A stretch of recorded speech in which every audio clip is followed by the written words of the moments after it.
Welcome to Econ Thoughts, the podcast series of the Society of Professional Economists. I'm Filippo Gado, your host, and today we are speaking with Sam Bowman. Sam is a founding editor of Works in Progress, and he has been Director of Competition Policy at the International Center for Law Economics and also an Executive Director of the Adam Smith Institute. Welcome, Sam. Thanks for having me. Sam, obviously, you write extensively on the UK economy, and the topics covered are not limited to the UK and not only of interest to the UK. And most recently, you co-wrote with Ben Southwood and Samuel Hughes an article piece of research of why Britain stagnated or is stagnating, which was called Foundation, and kind of it went viral on the social media, as much as kind of economics pieces can go viral on social media. So it was very good for you to join us to talk a little bit about that kind of the topic and your thoughts, your ideas, and potentially suggestions about how actually Britain can recover kind of its mojo and its economic productivity. But before we do that, it might be good maybe to say a few words about yourself, about how you got where you are today, and what led you to particular interest on Britain productivity issues, but also on housing, because I know is a topic is very close to your heart. Yeah, well, thanks very much for having me. So I studied economics and history at university, and I've always been deeply interested in both of them, and in particular economic history.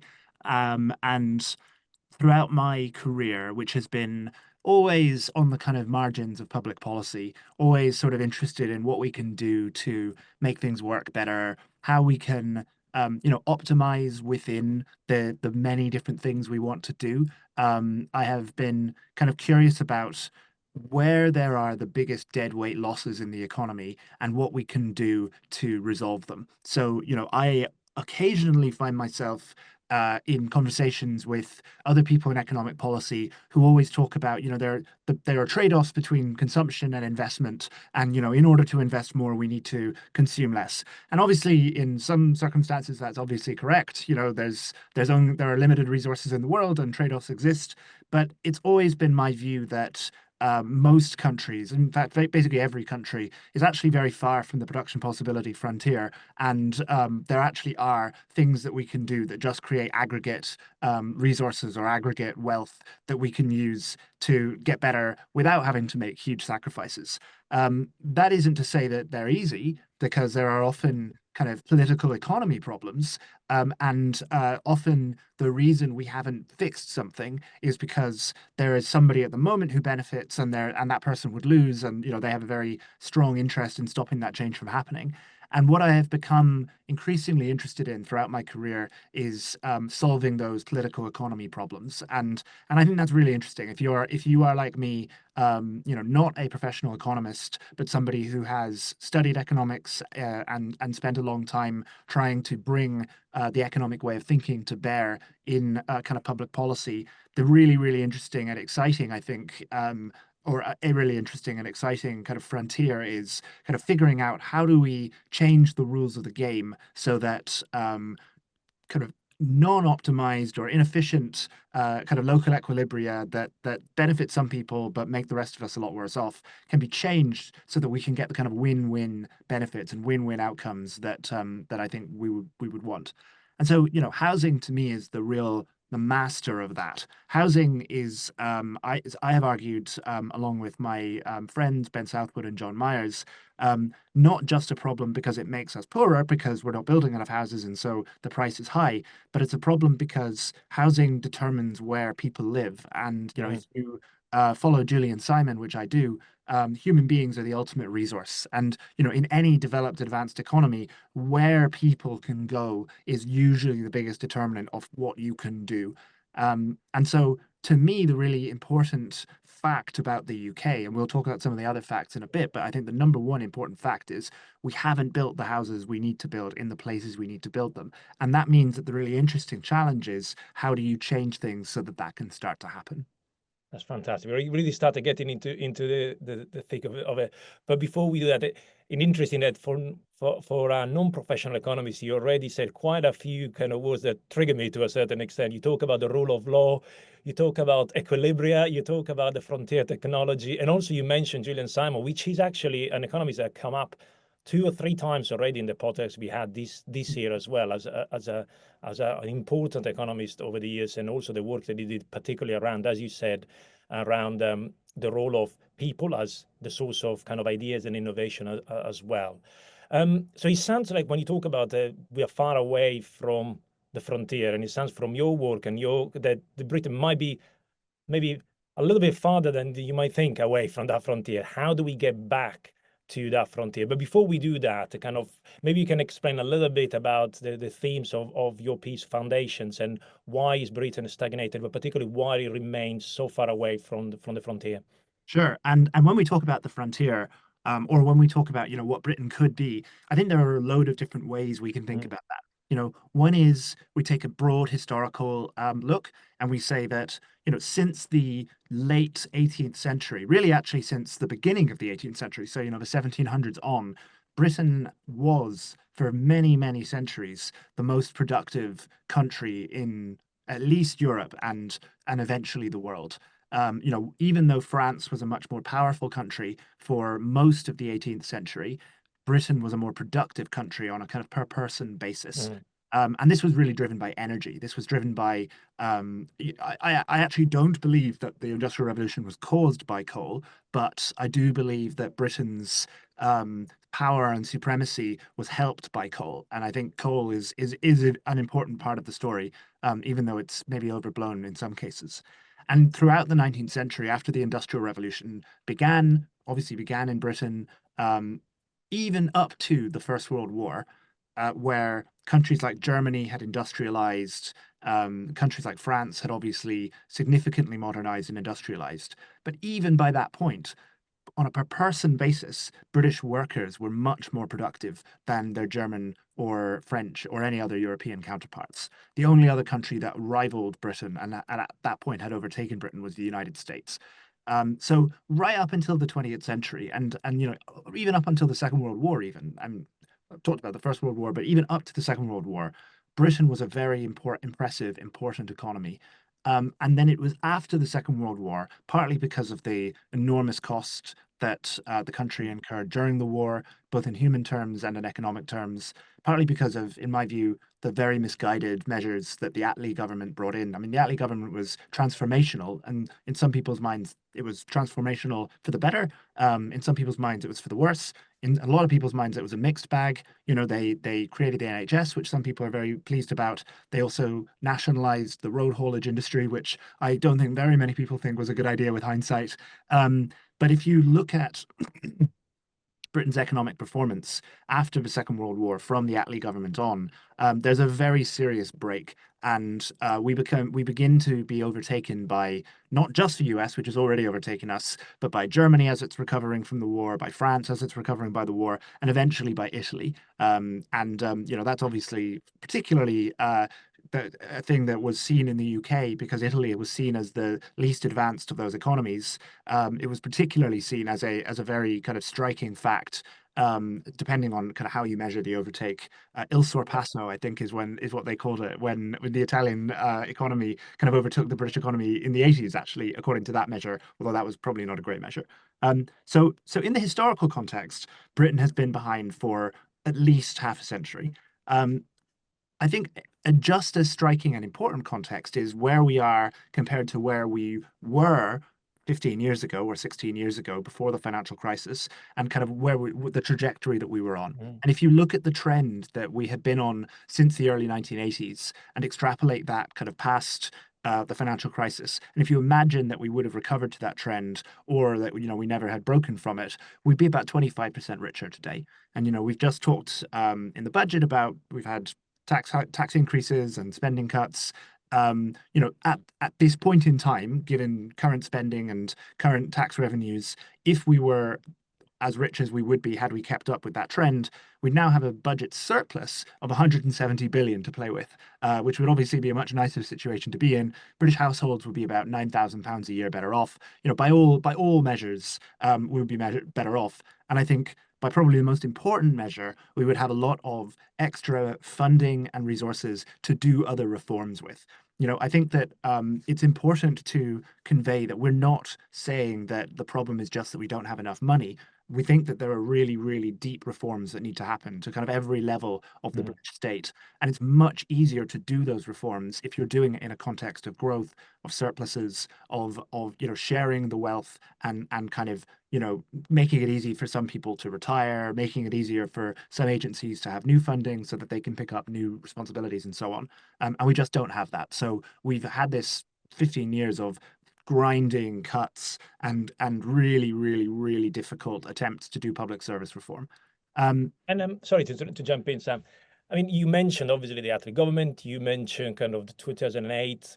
Some people might put the time where the inflection point where actually Britain started falling behind, someone might be maybe in the 40s, 70s, or 2008. Um, if we had continued to grow at the same speed or to the same level or same pace pre-2008, will we be having the same conversation or we'll be in a much different situation? So is it 2008 where actually we kind of broke away from the rest of the G7, or it was antecedent to that? It was before that when things started turning kind of south, if you see what I mean. well, it was actually both. So we had the post-war decline. Then we had a period of acceleration and overtaking from the 1980s on. And, Hmm. the Thatcher government did many bad things. It was Yeah. mistaken in many ways, but you just have to look at GDP per capita adjusted for purchasing power, comparing Britain with Italy, France, Germany, and the US. And there's a really striking inflection point from the early 1980s where we have had at least a decade of stagnation following a few decades of decline, and we begin to overtake all of those countries except for the US and converge on the US. And right up to 2008, we are ahead on GDP per capita adjusted for purchasing power. We're ahead of Germany, we're ahead of France, we're ahead of Italy. Then we fall behind again. I mean, those countries have not had a good 15 years either. I think Britain's probably had the worst of including the financial crisis. Britain's had the worst of those countries. Maybe Italy has had worse, but France and Germany have definitely had better than us. And so, there's a kind of a double problem of the sort Mhm. of long-term divergence from the most advanced economies in the world. And, the US, I think, is obviously the frontier here, but I think it's also obviously worth thinking about France and Germany that begins to be kind of change. The direction changes from the 1980s. Then the financial crisis hits, and we basically just flatline after that. We just and it's by no means the case that Europe has had an amazingly good 15 years either. It certainly Yeah. hasn't. But I think it's fair to say that the UK has had among the worst 15 years of any developed country. And I actually think that the answers are reasonably straightforward. We've talked for a long time about a productivity puzzle. We talk a lot about, chronic British underinvestment. Our argument is that these things are not actually puzzling and they're not actually mysterious. They're fairly straightforward because we just don't build the things that we would need to build for these things to look differently. We don't build the houses that we need to build, certainly in the places that we need to build them. We don't really build the infrastructure that we need to build. When we do, it's so expensive that, we talk about one Crossrail Mhm. project or one high-speed rail line, when if the prices were a lot cheaper, we could talk about, half a dozen of them. And I don't think that's unreasonable at all to ask about those. And when it comes to energy, what we do build ends up being very expensive to what, other countries like France built. France obviously did a huge nuclear rollout in the 70s and 80s. We ended up going with gas first and then going with wind and solar, both of which have turned out to not be as reliable and as sort of cost effective as nuclear was. So, our argument is that Britain gets a lot of the good things right, the difficult things right. It gets things like the rule of law. It gets things like a culture of entrepreneurship, a culture of ingenuity, and so on. And it's in a great time zone. Speaking English is a huge advantage. There are a lot of things in favor of the UK. And if you are a person who thinks that high taxes are bad for your economy, then relative to the rest of Europe, the UK does okay. If you're a person who thinks that high regulation of businesses and labor markets is economically damaging, then relative to the rest of Europe, we're pretty good. Not every country, but we're better than many of them. And yet, Britain is barely richer than peer Mhm. economies in Europe, and by many standards and many measures, we're worse off. And so, Yeah. to us, that that creates a kind of an interesting comparative study of like why is it that a country like France that's highly taxed, highly regulated compared to Britain at least, is still quite rich, actually richer than Britain by some standards. And our argument is that they build things, they have cheapish energy. Housing supply is much more abundant there. There are, 38 million homes in France compared to 30 million homes in the UK for roughly the same number of people. Their road network is much more extensive than ours. Of course, their train network is famous for being much more extensive and fast than ours. And our argument is that that allows them to, if you like, get away with things that otherwise would be very harmful to an economy. Yeah. No, that's very interesting. And then you mentioned obviously kind of housing, infrastructure investment, and energy. But let's take them a little bit into housing. So you mentioned we don't build where we should be building. So where should we be building housing then? Overwhelmingly in London and around London, also in Cambridge and Oxford. There are probably a couple of other places around the country where there is significant housing demand. There are ways of measuring this by looking at the cost of building new housing by square foot and the price of buying the new housing by square foot. And the gap between that, we argue, and others like the YIMBY Alliance have argued, is a really good proxy for unmet demand. Because if you could build and sell it at a much higher price, and clearly people are not able to do that for some reason, that's a suggestion that there's a regulatory wedge.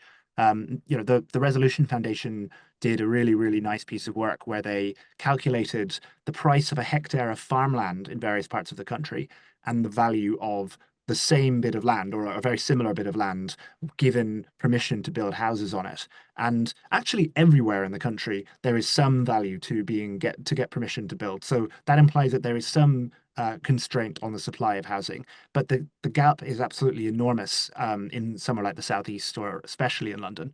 To put that to give you some numbers, in the southeast, a hectare of farmland costs about £25,000 to buy. The same hectare or a very similar hectare of farmland given permission to build would be worth £4.7 million. So that's 140 times more valuable. The actually, sorry, 180 times more valuable. In London, and there isn't that much farmland in London, but there is some. A kind of notional hectare of farmland is about £25,000. It's about £35 million to buy if it has permission to build houses on it. And really, what that tells us, what that kind of price signal tells us, is that there is a gigantic demand that's not being met for permissions to build, and that is highest in London and the southeast. So I think that that's on the one hand very depressing because it suggests that we're really, really, really undersupplying housing that people want. But on the other hand, it should make us optimistic because it's free to give people permission to build. It costs nothing. There are, of course, some problems around, congestion, and it's not to say that new housing has no negative externalities or anything like that, but the actual value of the housing that we could create is absolutely enormous. I would argue it's in the trillions. And if that's true, then it sort of suggests that when it comes to housing, we're a little bit like Saudi Arabia sitting on huge oil wells or oil fields who just haven't started drilling yet. And were we able to come up with a way to deliver housing in a way that was politically acceptable to people who are already in the places where Yeah. the houses need to be built, then we could be creating gigantic amounts of value. And that's something that I think we should be very excited about. Yeah. No, I think in a sense, you kind of build that kind of spare capacity, which, as you said, it points in an optimistic direction. So it sounds like if you were to categorize the problems between an economic and a political, it's not an economic problem because, in a sense, there is not an issue around costs potentially to build. It's more about the political will. Yeah. So I think we touched on housing. Let's move on maybe now to kind of the more generic point about infrastructure. Mhm. And you mentioned already Crossrail and kind of high speed and potentially kind of speed two and so on. That, is it more a political or an economic kind of problem there, in a sense that is it too expensive to build independently, even if you wanted to build, or is it again politics coming into the way there too?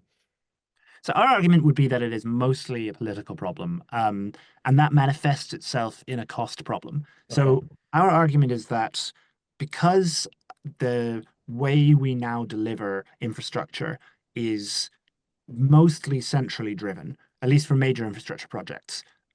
For things like roads, we actually deliver them in a more decentralized way. And our argument is that doing it in that quite centralized way means that there are very few people with strong incentives to keep costs down during managing the project. If this, if you're talking about a private business doing something, hopefully that private business will go bankrupt if they overspend and, if they wildly overspend on costs.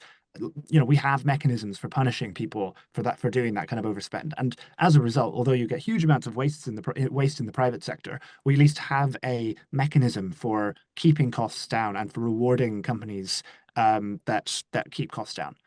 We think it's also the case that local government tends to be more like this.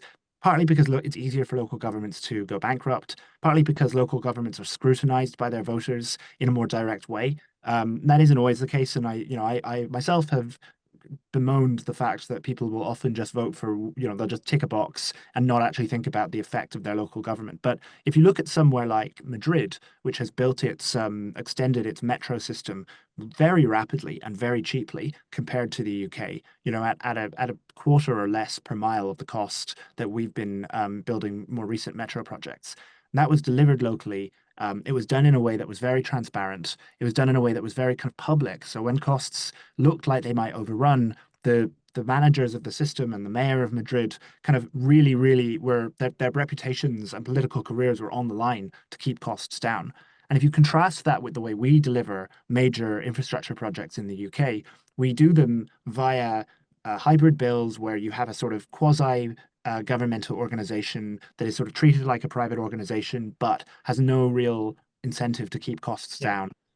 The only institution that really has an incentive to keep costs down in the UK is the Treasury, which everybody hates. Everybody who's in government complains about the Treasury. And the Treasury has a very, very poor and blunt way of keeping costs down, which is that they shut projects down. And so that's why you get, we spent X number of £1 million on this various project. So that's but at least there's somebody, I would say, trying to keep costs down.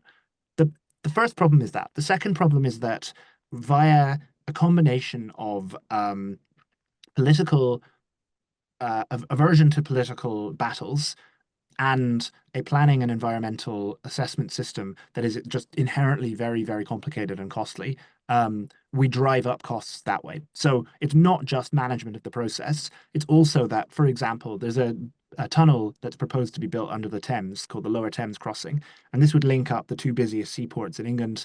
It's a very, very promising tunnel. It's between Kent and Essex. Now, this has not been built yet. There isn't even a shovel in the ground, as far as I know.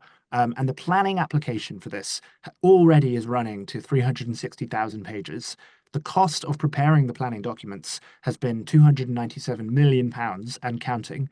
And to put those costs in perspective, the Norwegian the Norwegian company responsible for building tunnels and roads was able to build the world's longest tunnel for less than half the cost of the planning document for this tunnel. So it's really, really astonishing in terms of the level of the costs and in terms of the comparisons of the costs. And so we think we can fix things by improving that system as well.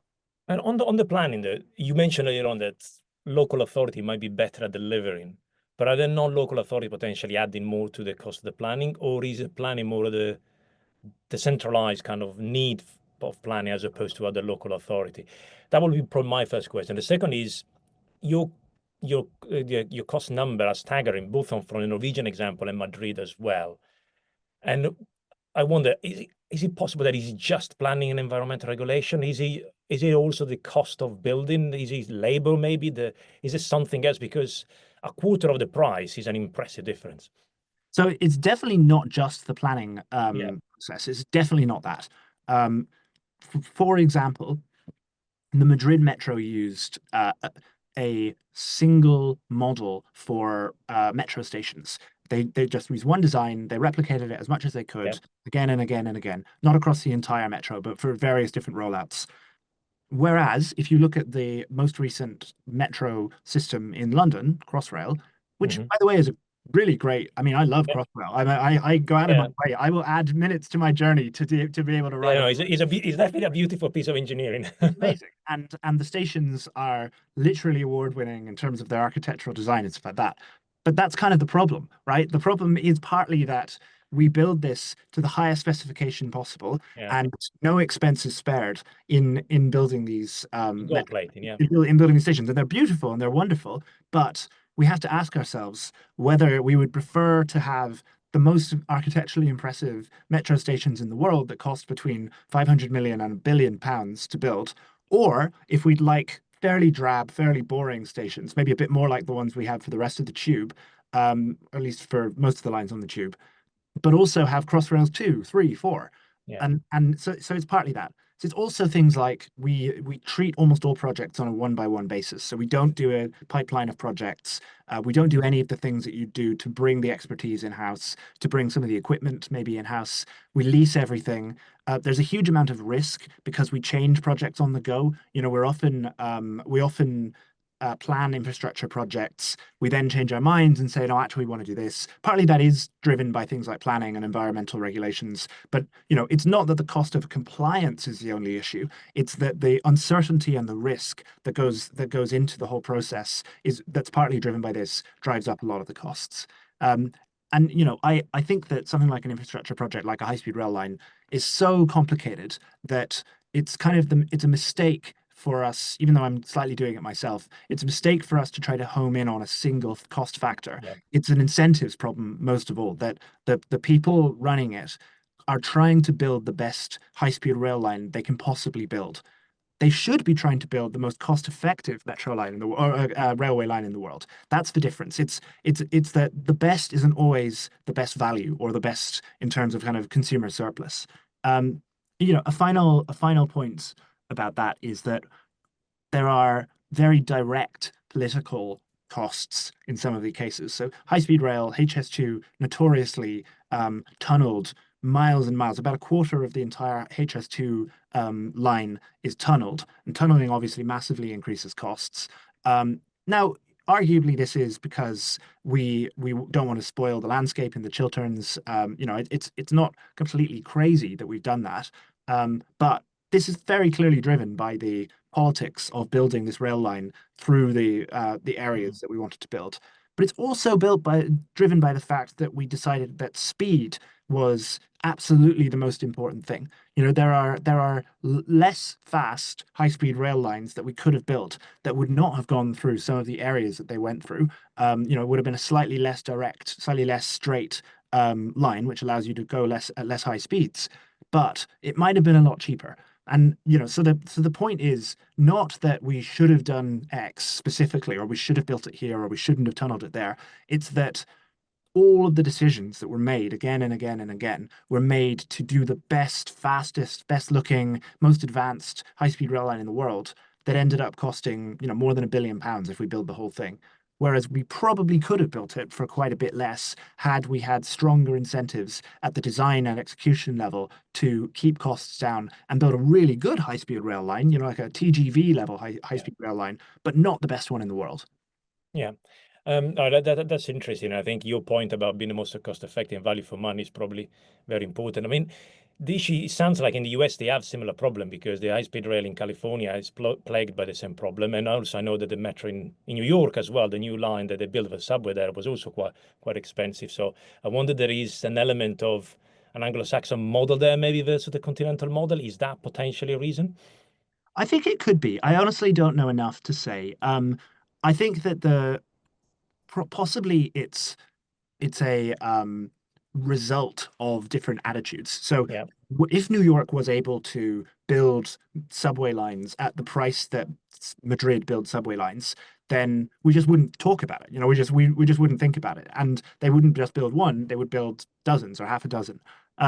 It's possible that it's just that we've gotten unlucky. I think it's probable that it isn't a coincidence that it's English-speaking countries.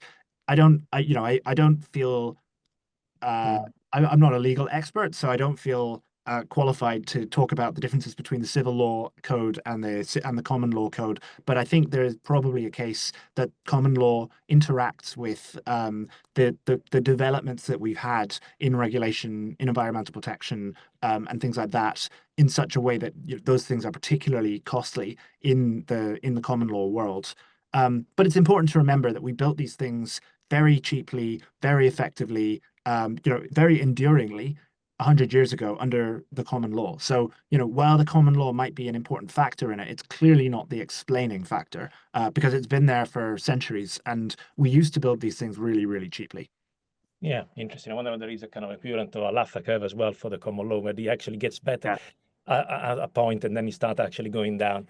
I think before we go into what you describe in your article, the price, let's talk a little bit about energy quickly and kind of the issue that you mentioned earlier on about kind of be more expensive. I mean, Britain up until kind of the mid noughties, the energy prices were actually quite low compared to a lot of other countries. Probably is a dynamic that happened in the last 10, 15 years.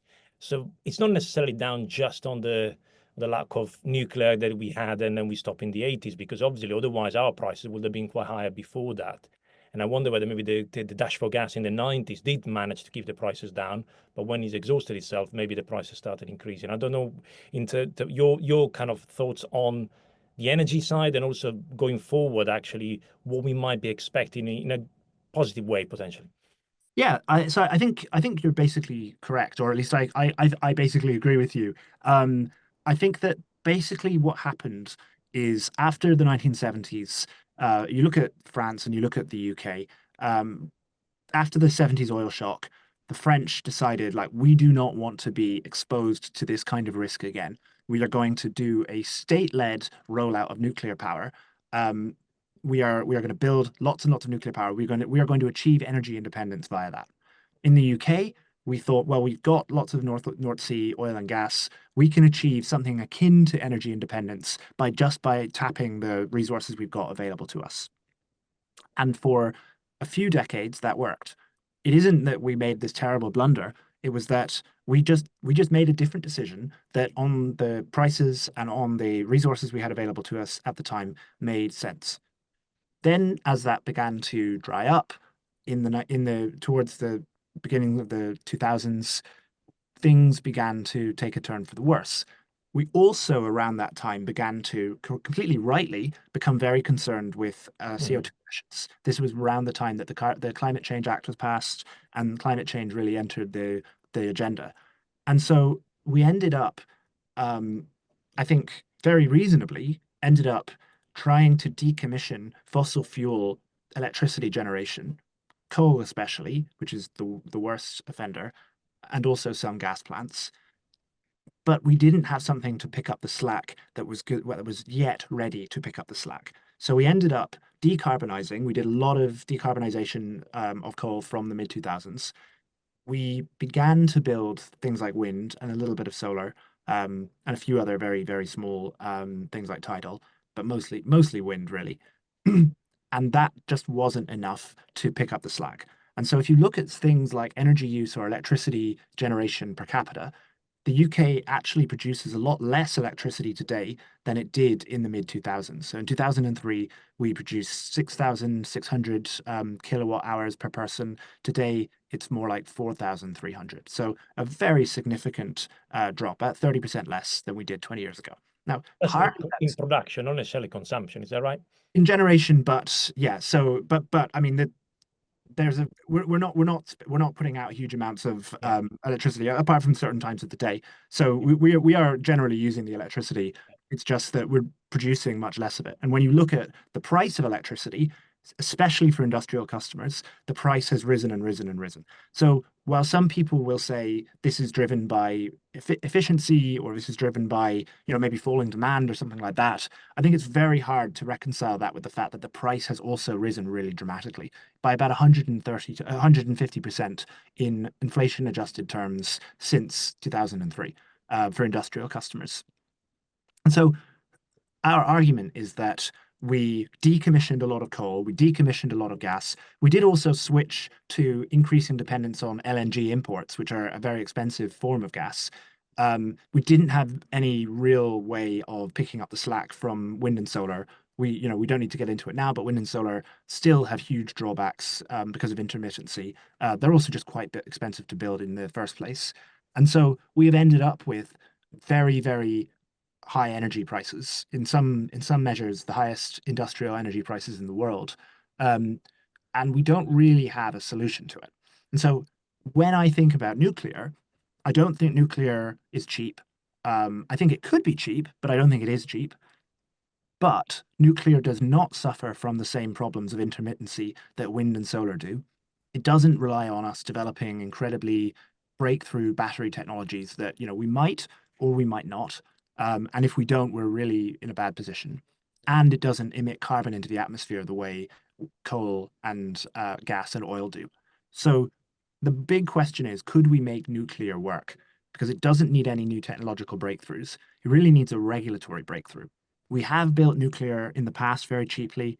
We have countries around the world like South Korea that currently build nuclear quite cheaply for about a quarter of the price that we do. Mhm. And our argument is that there is a regulatory kind of dollar on the pavement, dollar on the sidewalk that we might be able to pick up if we could fix the way we regulate nuclear, make it easier, improve the ways we build nuclear in similar ways to the ways we need to improve the way we do infrastructure.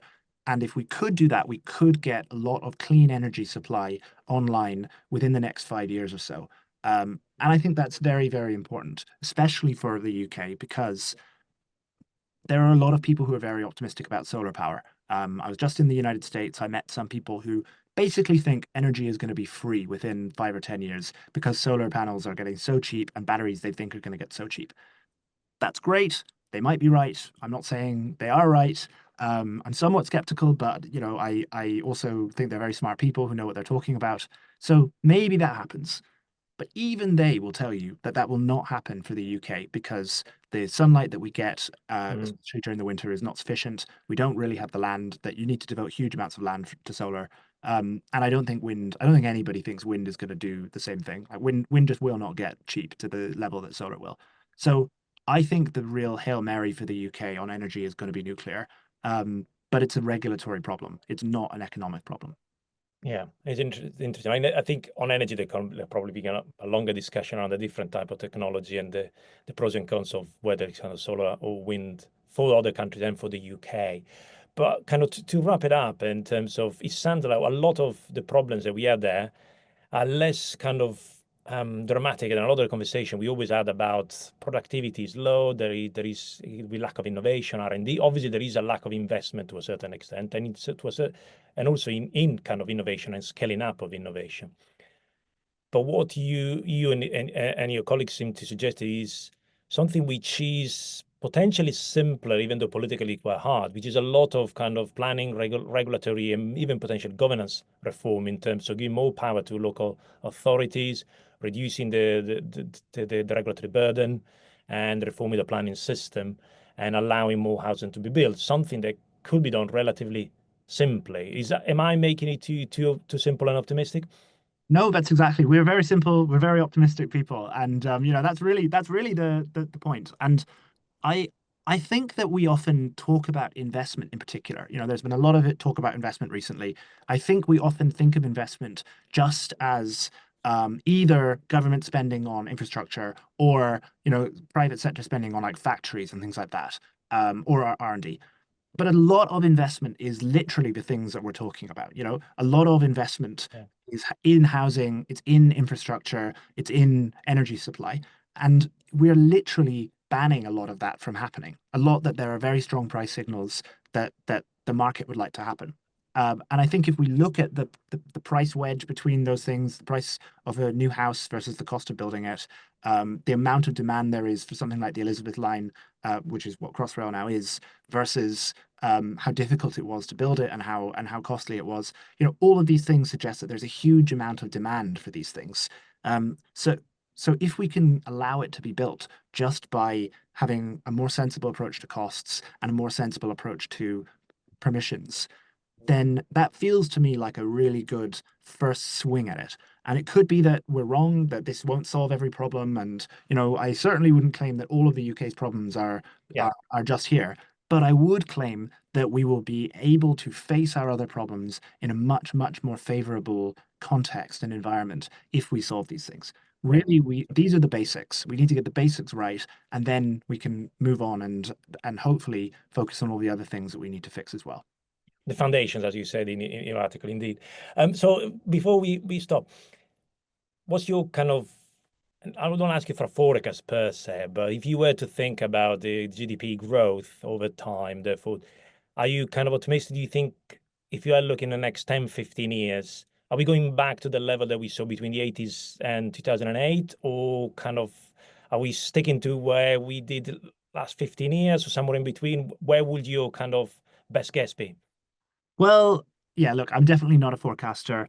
I do think that that it is underrated that we are a small open economy that speaks English and has a fairly skilled workforce. And I think that even though the level of our output will be pretty unimpressive compared to the United States, um, there's a certain point where you just get dragged along Yeah, by growth in other countries because of foreign investment and things like that. And I'm Irish. I've seen this with my own eyes. So I would be pretty disappointed and surprised if we didn't see, 1.5 to 2% growth, barring any major yeah, catastrophes, blah, blah, blah, over the next 10 years. But my ambition is that others, maybe some people listening to this can change that and put us on a much more steep yeah. upward trajectory so that, like in the 1980s and the 1990s and the 2000s, we can accelerate and we can converge with the United States, overtake France, overtake Germany, and, maybe someday overtake the US. I think the UK has so much going for it. It's such a great place and it's such a